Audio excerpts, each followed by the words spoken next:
ఎన్నికల ఫలితాలు రాగానే రాహుల్ గాంధీ బ్యాంకాక్ కి జంప్ అంట.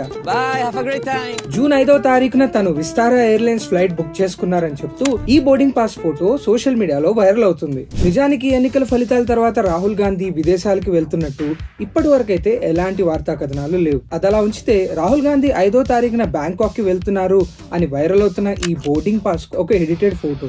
ఈ విషయం మనం బోర్డింగ్ పాస్ ని సరిగ్గా చూస్తేనే అర్థమవుతుంది. ఇందులో మనకి రెండు వేరే ఫ్లైట్ నెంబర్స్ కనిపిస్తాయి, UK 121 ఇంకా UK 115. ఈ బోర్డింగ్ పాస్ ఫోటో ఆగస్ట్ 2019 నుంచి ఇంటర్నెట్ లో ఉంది. అజయ్ అవతాని అనే వ్యక్తి తను సింగపూర్ కి ప్రయాణం చేసిన ఈ విస్తారా ఎయిర్లైన్స్ బోర్డింగ్ పాస్ ని లైవ్ ఫ్రమ్ ఏ లాంచ్ అనే బ్లాగ్ లో షేర్ చేశారు. అజయ్ అప్లోడ్ చేసిన ఈ టికెట్ ని డిజిటల్ గా ఎడిట్ చేసి రాహుల్ గాంధీ పేరు ఇంకా ఫ్లైట్ వివరాలు యాడ్ చేసి ఈ ఫేక్ బోర్డింగ్ పాస్ ని తయారు చేశారు. కాబట్టి వైరల్ అవుతున్న ఈ క్లెయిమ్ ఫేక్.